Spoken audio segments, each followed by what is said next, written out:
بسم الله الرحمن الرحيم. مشاهدينا السلام عليكم ورحمة الله وبركاته، وأهلا بكم في هذه الحلقة التي نتناول فيها خيانة الشيعة لسيدنا علي بن أبي طالب ولابنيه الحسن والحسين رضي الله عنهم أجمعين. ونحن هنا سننقل بأدلة مادية وبأقوال سيدنا علي بن أبي طالب رضي الله عنه في شيعته، وأنهم خانوه ثم قتلوه ثم حاولوا قتل ابنه الحسن 3 أو 4 مرات ثم قتلوا ابنه الحسين. ونحن هنا بنعتمد على الأدلة المادية القاطعة. وأرجو منكم من يعرف أي أحد في ميليشيات الشيعة المسلحة التابعة لإيران التي تقتل المسلمين في سوريا الآن أو في العراق أو في اليمن أو في لبنان، وهذه الميليشيات بدأت تكون لها خلايا في دول أخرى مثل تركيا، مثل باكستان، مثل أفغانستان، مثل الجزائر، المغرب، تونس، نيجيريا، ما جنوب الصحراء. أرسل لهم هذا الفيديو علّه ينقذ طفل مسلم بريء يجري قتله الآن باسم الثأر للحسين. وما ذنب الأطفال الأبرياء في سوريا الذين تقتلهم الميليشيات الشيعية تحت مسمى الثأر للحسين؟ لأنه كما نعلم أن عقيدة الميليشيات الشيعية تقوم على قتل كل المسلمين، لأن كل المسلمين أعداء للحسين كما يزعمون وأعداء لسيدنا علي بن أبي طالب. فأرجو أن نساهم في إنقاذ أرواح المسلمات التي تغتصبن وتقتلن في سوريا وفي اليمن والعراق ولبنان وغيرها من البلاد. أرجو يا جماعة أن ترسلوا هذا لكل عناصر ميليشيات الشيعة التي قد تعرفونها، لأنهم كل سنة يقولون يا لثارات الحسين، ويبدأون في قتل المسلمين ويقولون نأخذ لثأر الحسين. تعالوا نبدأ ونرى. القصة هتبدأ من لحظة مقتل سيدنا عثمان بن عفان رضي الله عنه. مجموعة من المنافقين والحثالة والزبالة وشذاذ الآفاق الخونة والزنادقة قاموا بالتجمع من العراق وتوجهوا إلى المدينة المنورة، وأتوا من مصر وتوجهوا إلى المدينة المنورة، ولم يأتي من الشام أحد، لأن الشام كان ولي سيدنا معاوية بن أبي سفيان رضي الله عنه. وقاموا بانقلاب عسكري احتلوا فيه المدينة المنورة، ثم قتلوا سيدنا عثمان بن عفان رضي الله عنه واستولوا على الحكم في عاصمة الدولة، غير أنهم لا يستطيعون أن يحكموا بشكل مباشر، لأنه المسلمين سواء في مصر أو في الجزيرة العربية أو اليمن أو الشام أو في بلاد فارس إلى آخره لن يطيعوا له، فكانوا يحتاجون أحدا من كبار الصحابة. وعرضوا الأمر على عدد من كبار الصحابة ورفضوه، حتى وافق سيدنا علي بن أبي طالب رضي الله عنه أن يصبح رئيس الدولة أو خليفة المسلمين بمبايعة هؤلاء الزنادقة أو هؤلاء الانقلابيين. وطبعا أنا أقول أن موقف سيدنا علي بن أبي طالب موقف صحيح وقرار صحيح، ولو كنت موجودا لكنت معه. لماذا؟ أن القضية الأولى هي من رئيس الدولة. أي دولة لابد يكون لها رئيس، فبما أنه رئيس الدولة قتل فلابد يوجد شخص آخر مكانه. القضية الثانية هي مقتل سيدنا عثمان بن عفان وأخذ الثأر والقصاص ممن قتلوا سيدنا عثمان بن عفان. لكن انقسم المسلمون قسمين: قسم مع سيدنا علي اللي هو قضية أنه لابد الدولة يكون لها رئيس الأول، وقسم يطالب بدم سيدنا عثمان رضي الله عنه، ومنهم السيدة عائشة والزبير بن العوام رضي الله عنه وطلحة بن عبيد الله رضي الله عنه وسيدنا معاوية بن أبي سفيان رضي الله عنه وسيدنا عمرو بن العاص رضي الله عنهم أجمعين. دون أن ندخل في تفاصيل كثيرة، الذي جرى أنه هؤلاء المنافقون وقتل سيدنا عثمان كانوا جزء من جيش سيدنا علي بن أبي طالب، وتوجهوا مع سيدنا علي إلى الكوفة. وذكرت في حلقات سابقة، اكتب على اليوتيوب، صبر مشهور سقوط الخلافة الراشدة، أنه المدينة فرغت من سكانها نتيجة الفتوحات الإسلامية. المسلمين كانوا يخرجون في فتوحات، فأصبح الكتلة السكانية في دمشق وفي الكوفة.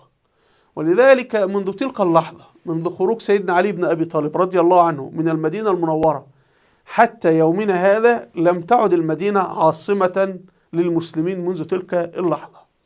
فاتجه إلى الكوفة، وهو عزل كل الولاة إلى آخره. وطبعا هو أرسل لسيدنا معاوية بن أبي سفيان يطالبه بأن يبايعه، وسيدنا معاوية رفض، وهو أيضا قرر يعزل سيدنا معاوية. يعني هو عزل كل الولاة الذين كانوا في عهد سيدنا عثمان بن عفان، وهذا أثار غضب الكثير من المسلمين على سيدنا علي، أنه فيه سيدنا عثمان قتل، لكن هو رأى هذا أيام ما كان.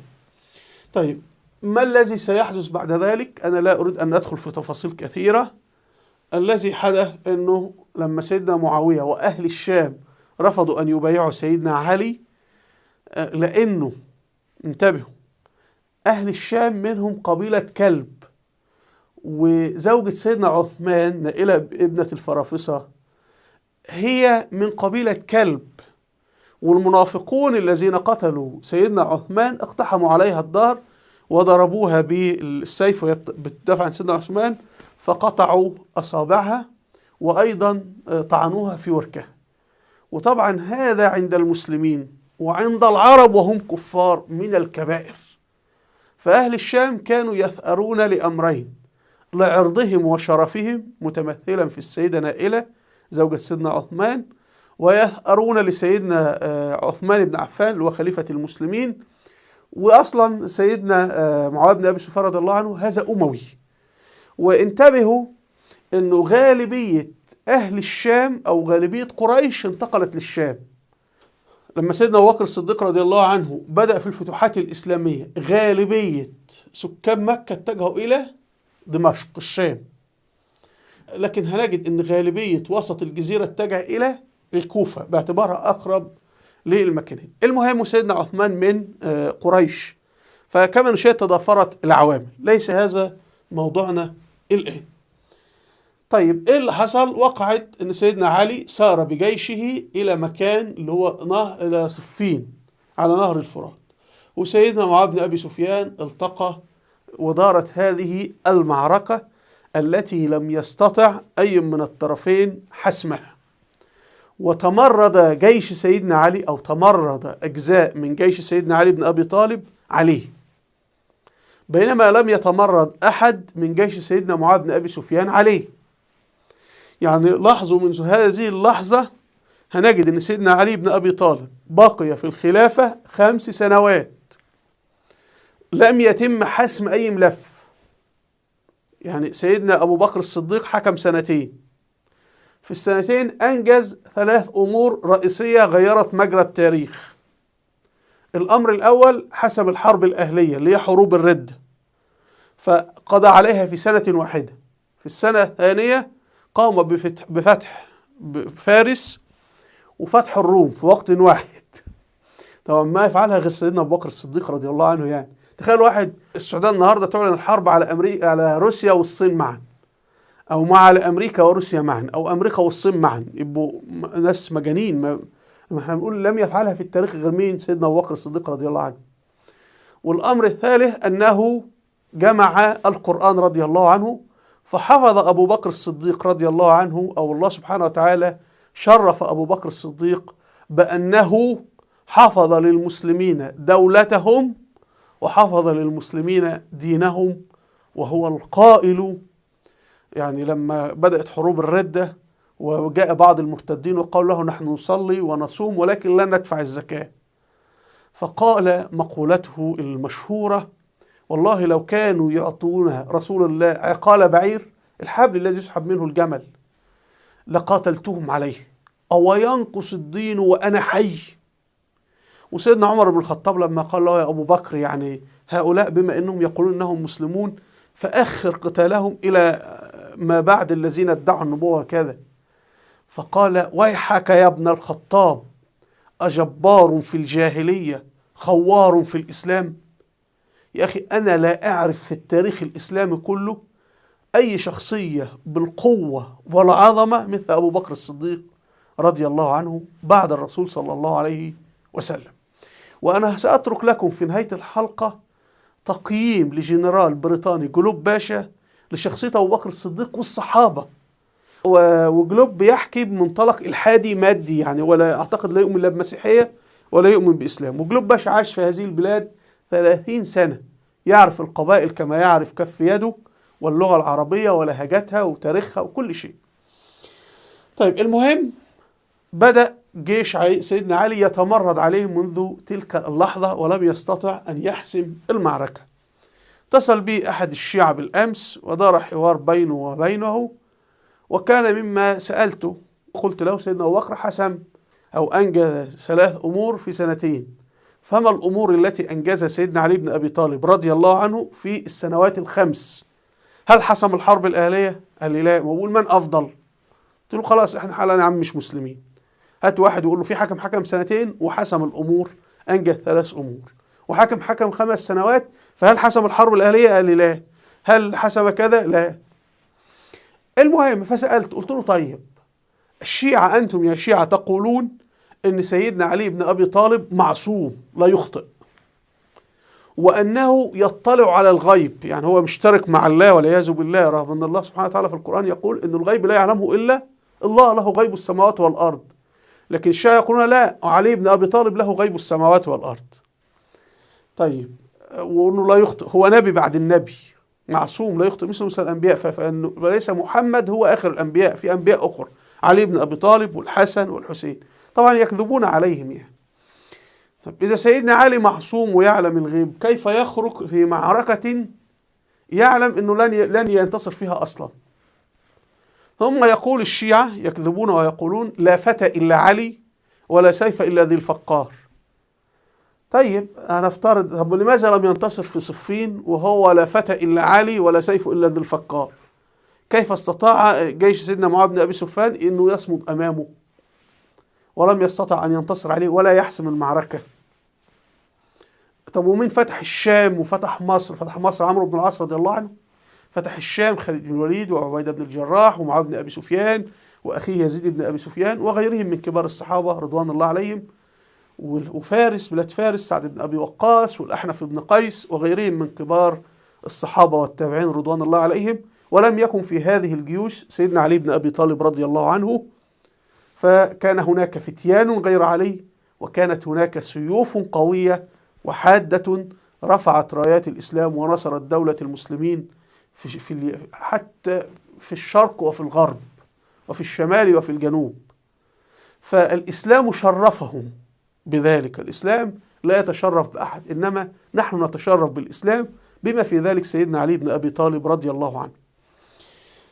والإسلام لا يتوقف على أحد، لا علي بن أبي طالب ولا غيره يعني، وإنما علي بن أبي طالب ونحن جميعا كلنا عباد الله. طيب، فنحن بحاجة إلى الله وليس الله الذي بحاجة إلينا.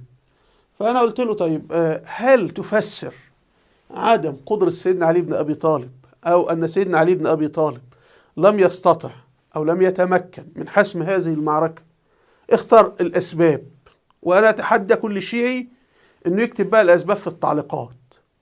هل لم يستطع علي بن أبي طالب حسم معركة صفين؟ 1، لأنه عنده مشاكل أو في أمور تتعلق بقيادته وإدارته العسكرية والسياسية للمعركة.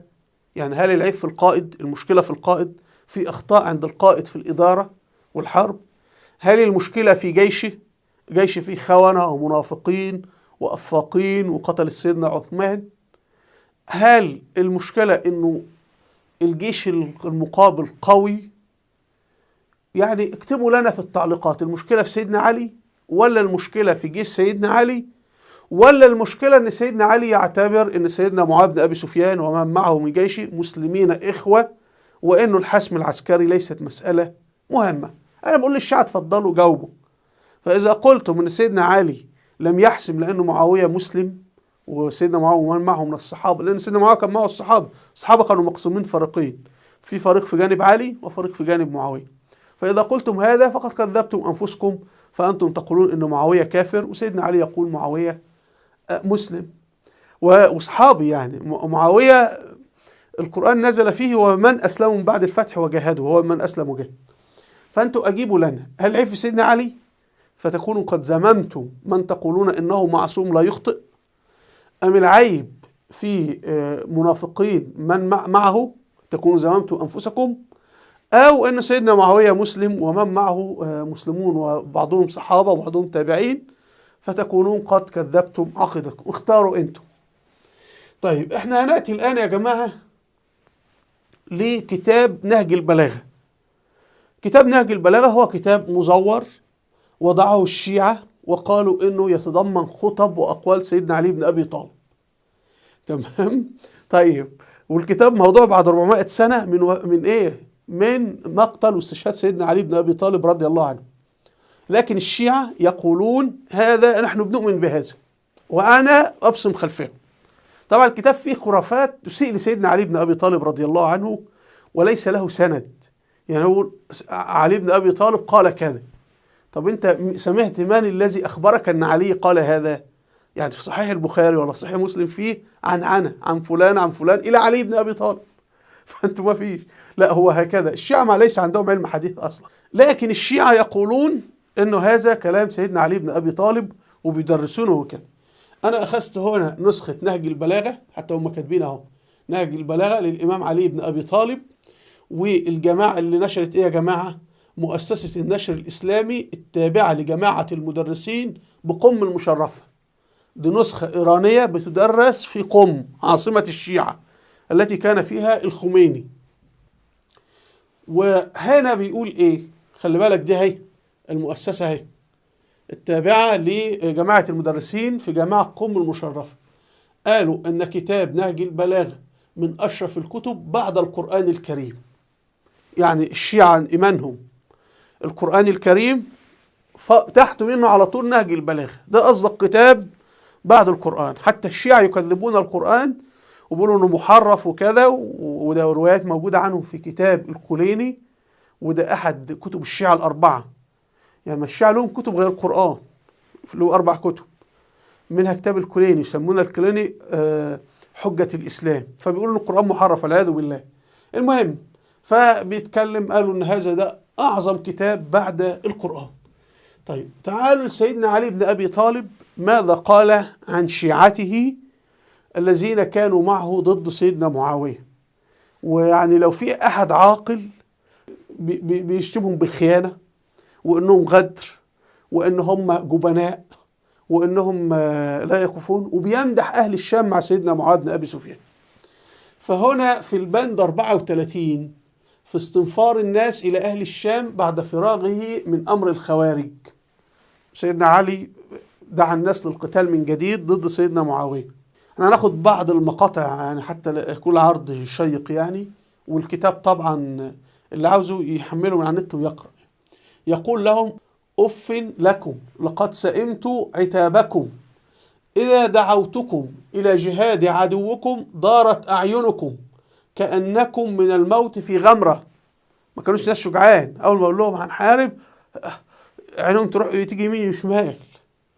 ما أنتم لي بثقة سجيس الليالي، وما أنتم بركن يمال بكم، ولا زوافر عز يفتقر إليكم. ما أنتم إلا كإبل ضل رعاتها. يعني أنتم عاملين زي الجمال اللي قاعدة تشرد في كل ناحية، وأنتم لا يعتمد عليكم ولا يسند، والخطبة كلها بهذا التوبيخ لهم.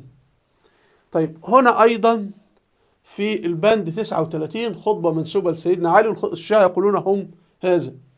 فهو يقول سيدنا علي يقول عن الشيعة: منيت بمن لا يطيع إذا أمرت ولا يجيب إذا دعوت، لا أبا لكم، ماذا تنتظرون بنصركم ربكم؟ أما دين يجمعكم؟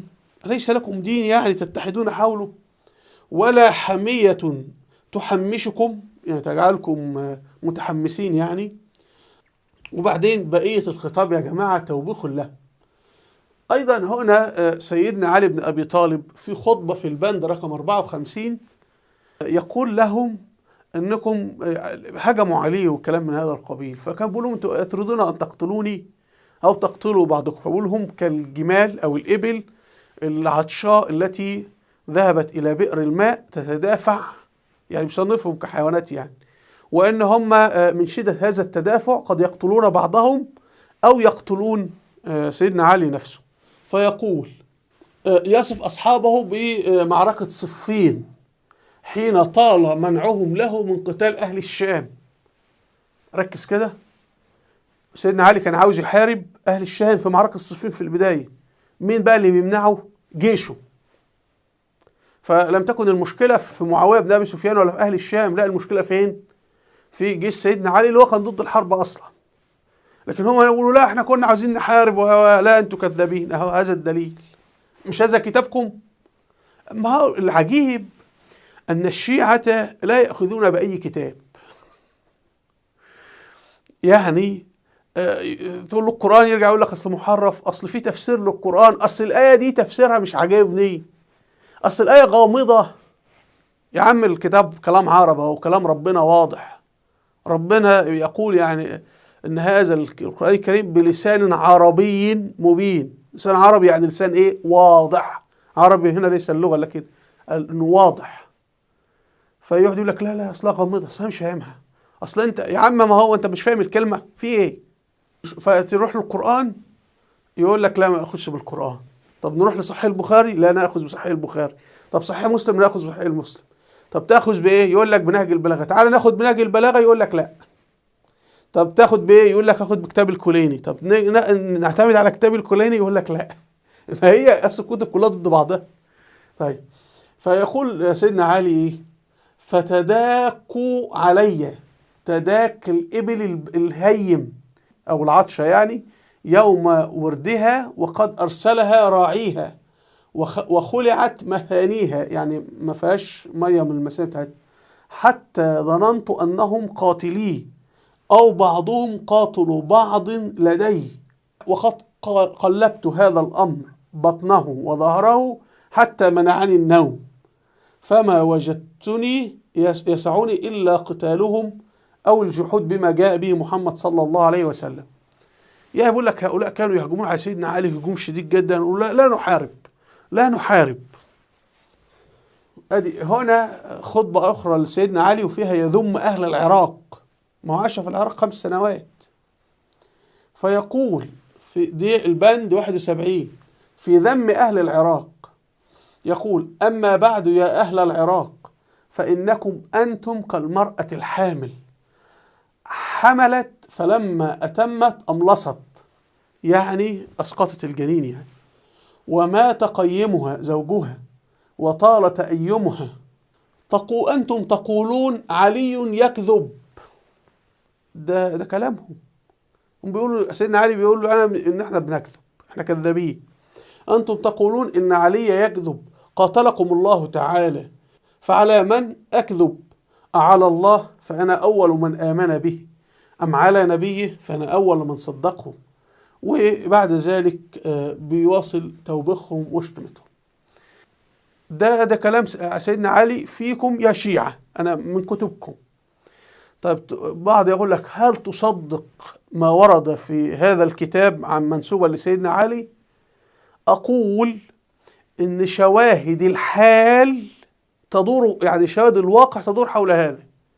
فمن جيش سيدنا علي خرج الخوارج وخرجت فتن كثيرة، ومن جيش سيدنا علي خرج قاتله، ومن جيش سيدنا علي خرج من قتلوا سيدنا الحسين بعد ذلك، ومن جيش سيدنا علي خرج من حاولوا قتل سيدنا الحسن رضي الله عنه.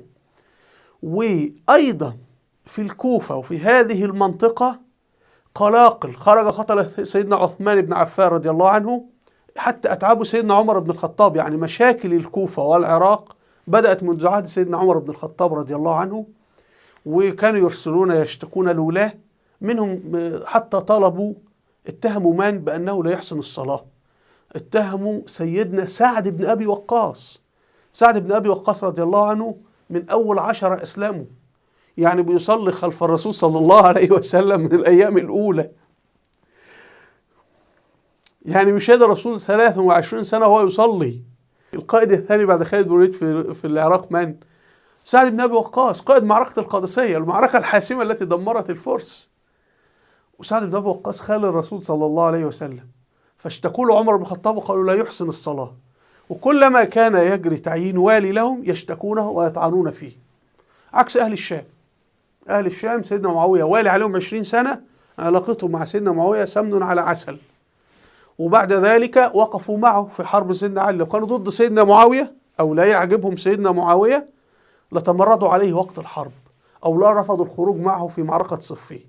لكن هذا يدل على أنه أهل الشام كانوا يحبون جدا سيدنا معاوية، وهذا يعني أنه إداري ناجح، وأنه رجل بشوش، وأنه باب مفتوح للجميع، وأنه بيقضي حاجات الناس، وأنه سياسي ماهر، وأنه قائد عسكري كفء. وإلى كيف اجتمع أن أهل الشام حوله 20 سنة. لو فيه عيوب يا جماعة لفطن إليه أهل الشام، وفي واحد يستطيع أن يخفي حقيقة نفسه 20 سنة؟ فبنقول أنه التاريخ السابق لأهل الكوفة والتاريخ اللاحق بيؤكد أو يعضد هذه الروايات المنسوبة لسيدنا علي بن أبي طالب. وبعد ذلك الحجاج بن يوسف الثقفي رحمه الله، والي الدولة الأموية على العراق، واللي فتح باكستان وفتح الصين وفتح آسيا الوسطى، وصفهم الحجاج في خطبته المشهورة: يا أهل الكوفة يا معدن الشقاق والنفاق. ولم يقمهم أحد إلا الحجاج. طيب، وهنأتي لماذا الكوفة ماذا فيها يعني. ده دليل مادي يوضح ماذا كان يدور في صدر سيدنا علي بن أبي طالب من أتباعه. احنا قلنا في الأول سيدنا علي بن أبي طالب كان كل الدولة تعتبر يعني موالية له عدا الشام، اللي هو جنوب تركيا وقبرص وفلسطين. هنا سنة 40 هجرية، أنا آسف كتبت 45 غلط، 40 هجرية، سنة مقتل سيدنا علي أو استشهاد سيدنا علي. تلاحظون أنه التمردات الكثيرة على سيدنا علي. فسيدنا معاوية بن أبي سفيان سيطر على مصر، مع عمرو بن العاص ذهب إلى مصر وسيطر عليه، وغرب مصر، وسيطر على الشام، وسيطر على الحجاز، وسيطر على اليمن. يعني بدأت الدولة خرجت عن يد سيدنا علي بن أبي طالب خالص، والخوارج انتشروا في كل مكان. وهذه المناطق أيضا بدأ سيدنا معاوية بن أبي سفيان يدخل ويسيطر عليها، فأصبحت الكوفة كما تشاهدون محاصرة. أنا بقول للشيعة قولوا لنا بقى ما السبب أنه سيدنا علي أنت أمام طرفين يتصارعان، والواقع العملي أفرز من كان أكثر قدرة في الإدارة وفي السياسة وفي حكم الدولة وإدارتها.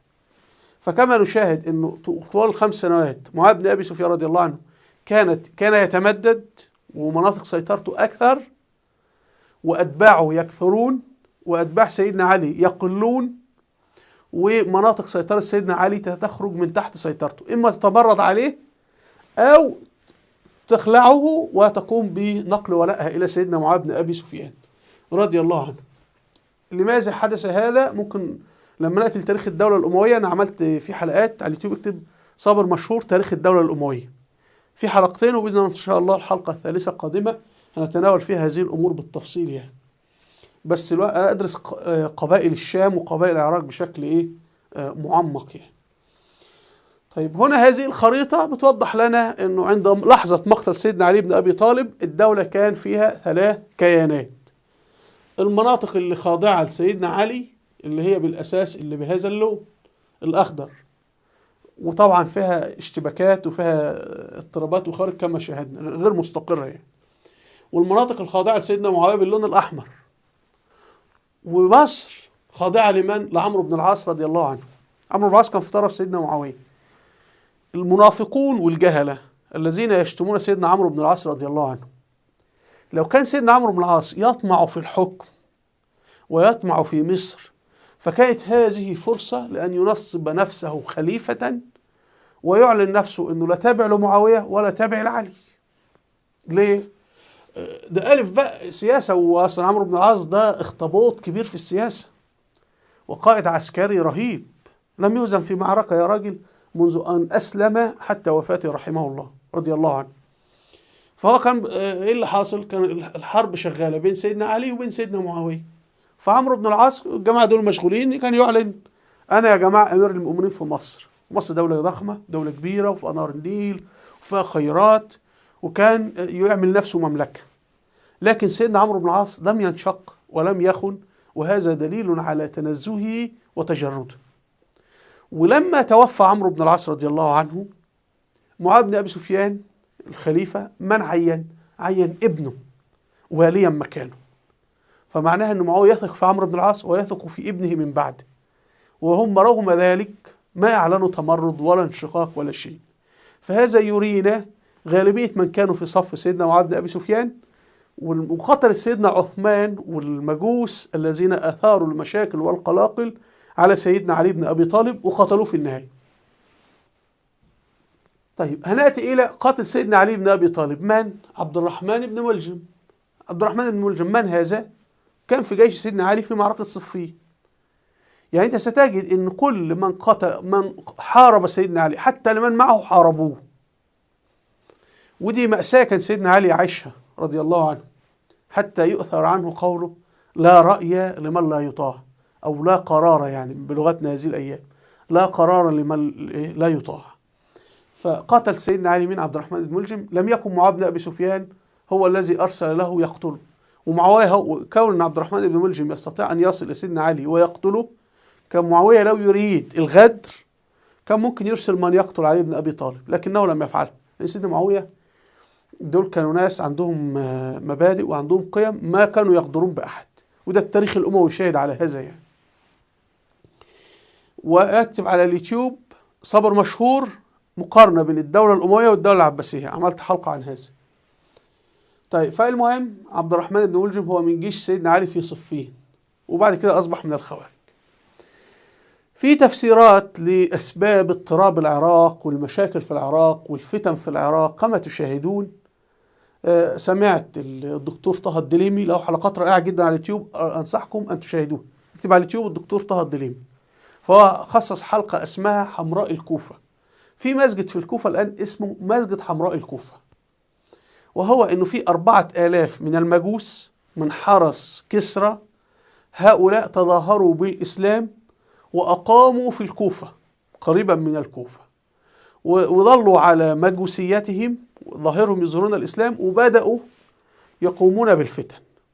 والعراق كما نعلم حتى اليوم في فرق دينية كثيرة، يعني إيزيدية، على صابئة، على مندائيين، على كلدائيين، على آشوريين، على أرمن، يعني على مجوس، على الفلسفات القديمة.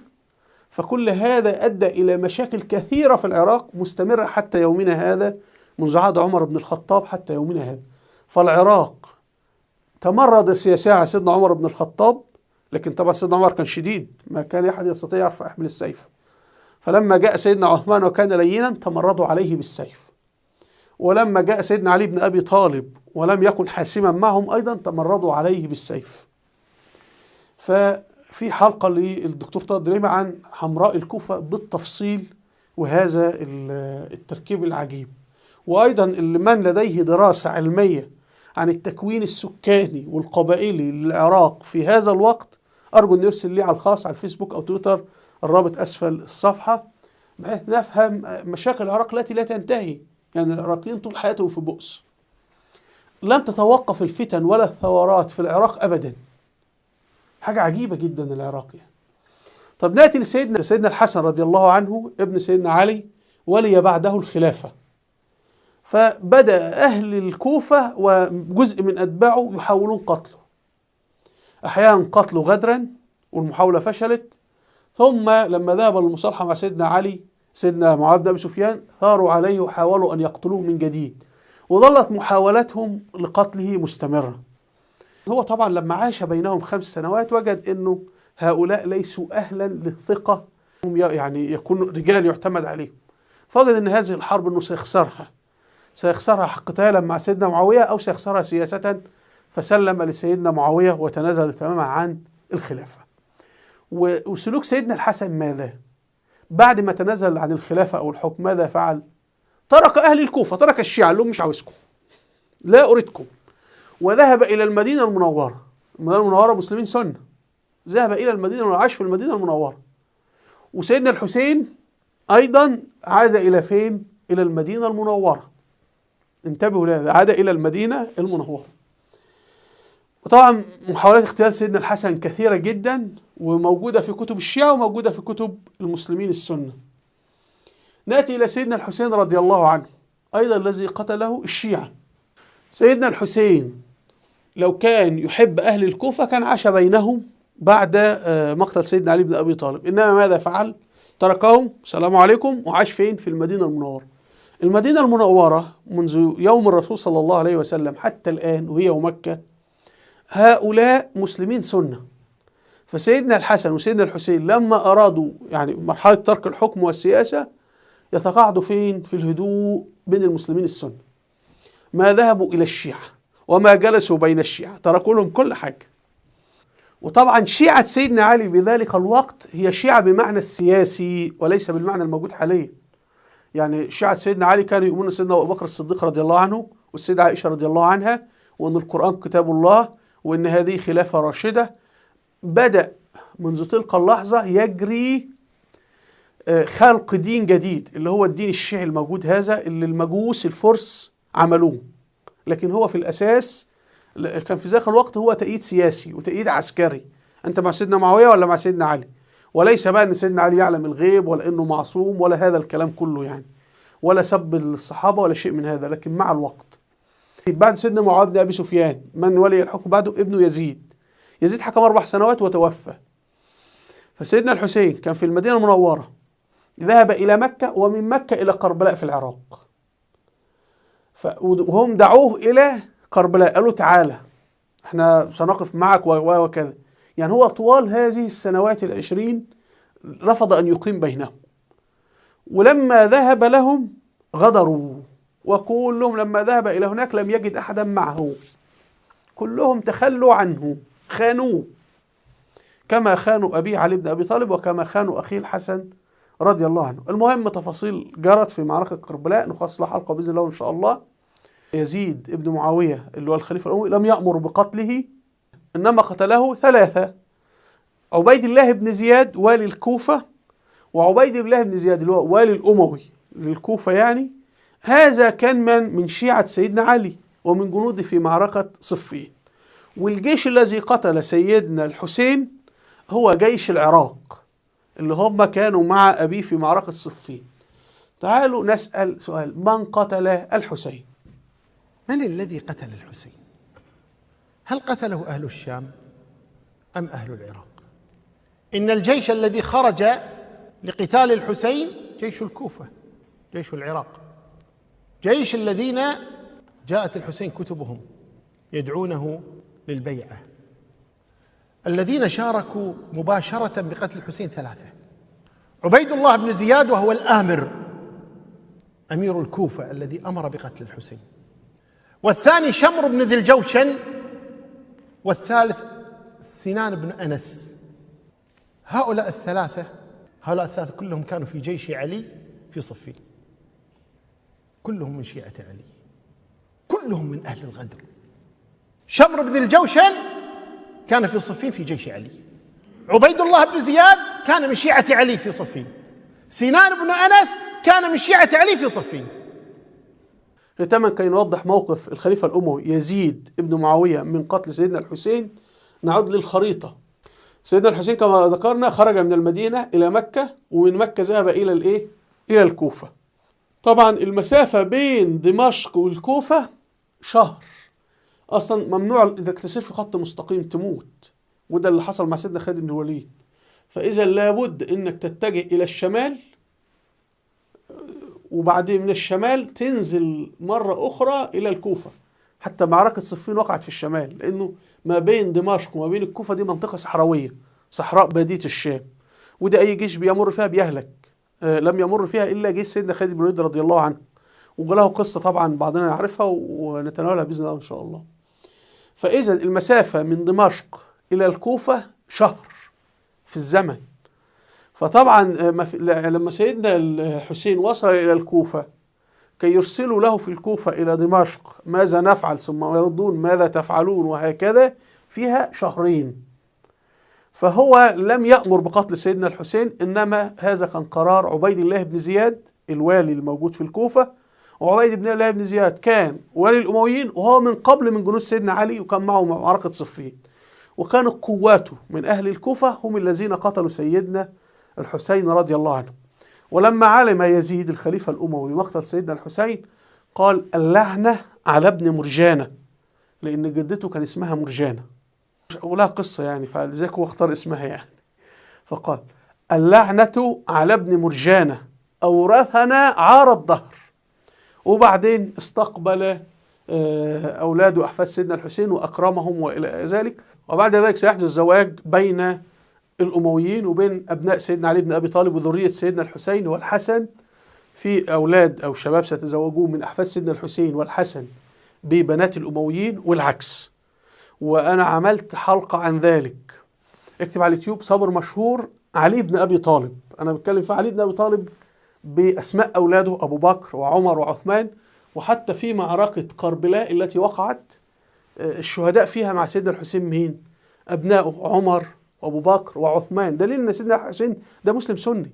لو موجود الأيام دي كان سيدنا الحسين هو الذي قاد الجيوش لينقذ المسلمين في سوريا والمسلمين في العراق، فلو كان سيدنا الحسين حيا لحارب بنفسه هذه الميليشيات. أخيرا نختم بالشعار العسكري للشيعة، وهو يا لثارات الحسين، يعني الانتقام للحسين. ويقومون بقتل المسلمات في سوريا والأطفال في سوريا، ويقولون بنثأر للحسين. والثأر الحسيني لا ينتهي، يعني هو الهدف. العقيدة الشيعية تقوم على أن كل المسلمين كفار ويجب قتلهم انتقاما للحسين، لا يبقى ولا مسلم.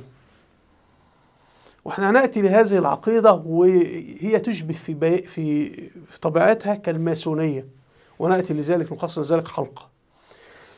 فبيجري إبادة المسلمين كلهم تحت يا لثارات الحسين. طب أين يا لثارات الحسن؟ والحسن أهم من الحسين؟ لا يوجد. يا لثارات علي، ما هو سيدنا الحسن قتل وأهم من الحسين، على الأقل سيدنا الحسين مات في ساعة واحدة، لكن سيدنا علي ظل يعني ينزح في الروح 3 أيام، كان جريح. فحتى مقتل سيدنا علي أصعب من مقتل سيدنا الحسين، وسيدنا علي أهم من الحسين، ولا يوجد يا لثارات علي. وقتل سيدنا عثمان بن عفان، ومقتل سيدنا عثمان أشنع وأصعب بكثير جدا من مقتل الحسين، وسيدنا عثمان أهم بكثير جدا من سيدنا الحسين. كلموا في إيه؟ سيدنا عثمان اللي جهز الجيوش وشارك فيها وفتح البلدان، وهو من قال فيهم الله السابقون الأولون من المهاجرين والأنصار. سيدنا الحسين من التابعين، لأنه الرسول توفى وسيدنا الحسين عنده 4 سنوات. فالأهم مقتل سيدنا الحسين عثمان بن عفان. فأين يا لثارات عثمان؟ لا يوجد. عمر بن الخطاب أهم من الجميع رضي الله عنه، أين وقتل؟ أين يا لثارات عمر؟ لا يوجد. ونقول لملال إيران وملال الشيعة، الله في القرآن الكريم يقول ولا تزر وازرة وزر أخرى، فلماذا تسفكون كل هذه الدماء وكأنكم أنتم أوصياء الحسين وأولياء دم الحسين، والحسين منكم بريء وهو ضدكم، ومن قتل الحسين قتلوا أصلا. يعني حصل بعد كده في الكوفة حاجة اسمها جيش التوابين. أهل الكوفة قالوا نحن خذنا الحسين فسنأخذ بثأره، وقاموا بقتل من قتل الحسين، فالملف أغلق.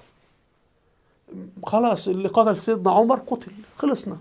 اللي قتلوا سيدنا عثمان ماتوا وقتلوا، بعضهم مات وبعضهم قتل، والملف أغلق.